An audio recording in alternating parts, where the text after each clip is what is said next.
Саламатсыңарбы урматтуу мекендештер.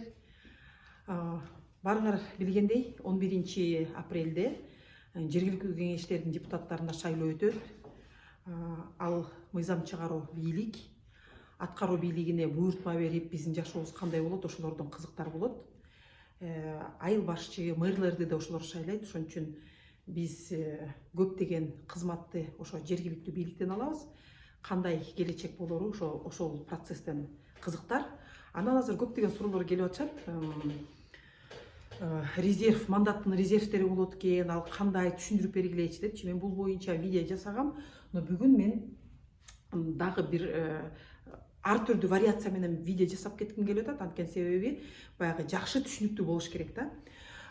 Мисалы үчүн биздин мыйзам боюнча баягы айыл өкмөттөрдө, шаарларда канча адам жашаса, ошого жараша жергиликтүү парламентинде дагы адам болот да, жергиликтүү кеңеште. Эң кичинекей айылдарда 11, 21, 31 депутат, анан Бишкек менен Ошто 45 депутат бар да.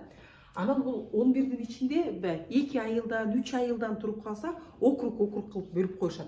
Ошондо мисалы үчүн мага бир так суроо келди да, 6 мандаттуу округубуз депчи. Ошондо 11 депутат жакта 6 болсо, анан кийинкиси 5.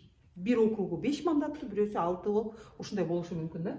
Анан мыйзамда жергиликтүү кеңештердин депутаттарын шайлоо жөнүндөгү 59/1 деген 6 мандаттуу округда 2 мандат резервке алынат деп жазылып турат да.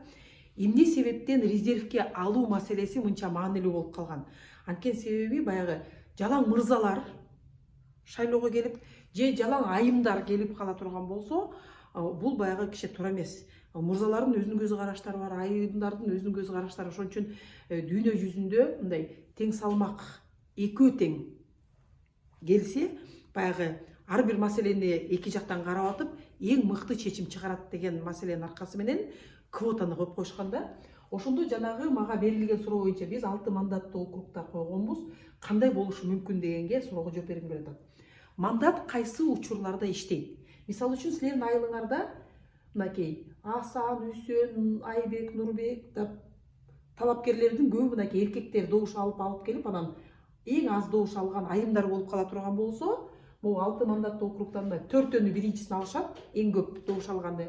Анан буларды уже коюп коет дагы, анан эң көп добуш алган айымды экөөнү бияка жылдырып туруп 6 депутат шайланып калат. Ушундай ситуация болгондо жана баары эркектерге шайлаганда жанагы квота иштейт. Же тескеринче баары ошо айылыңарда аябай мыкты айымдар көп болуп, ошолорго шайлап эң алдыңкы орундардын көбүн айымдар алып алса, анда 4 айымды алышат дагы, артта жүрсө дагы мырзаларды бияка тартып, кайра 6 резерв менен 6 мандаттуу округда шайлоо өтөт.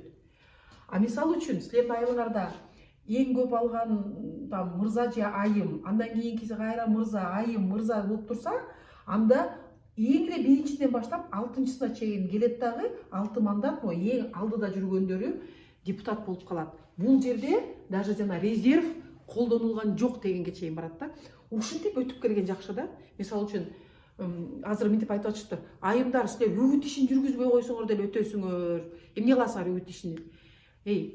Резерв менен келген, ал мындай да, айла жоктон сени алып келди деген маселе. Эгер силер элдин сүйгөнчүлүгүнө ээ болуп туруп, добуш алып келе турган болсоңуздар, бул башкача. Анткени себеби жергиликтүү кеңеш бул жогорку кеңештей эле саясат. Аякта кызыкчылыктардын кагылышуусу, кээ бир учурларда коррупция менен күрөшүү дагы кудум ошол жерде болот да.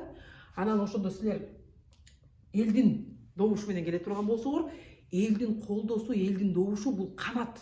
Силер канат байлап туруп учушуңар керек. Силер ошол элим кийинки шайлоодо да мага ишеним көрсөтүш үчүн мен моундай иштерди жасайм деп туруп иштегенге бул жакшы нерсе да. Ошон үчүн урматтуу айымдар, агитация жүргүзгүлө, элдер менен сүйлөшкүлө, алардын эмне көйгөйү бар экенин талдап, ошол жерде ошол специалист бар болсо, бул кантсе чечилет? Эмне деген силерге укуктук ченемдик акт жетишпей атат?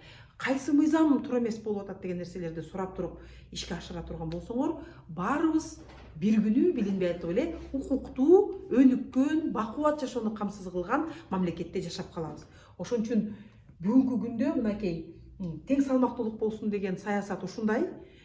сөзсүз түрдө эле резерв колдоно бербейт. Эгер момундай силерде көрүнүш бар болсо, бул аябай жакшы көрүнүш. Анда эч кандай резервсиз эле айымдар дагы, мырзалар дагы өтүп келе беришет. Элдин канча добуш алганына карата.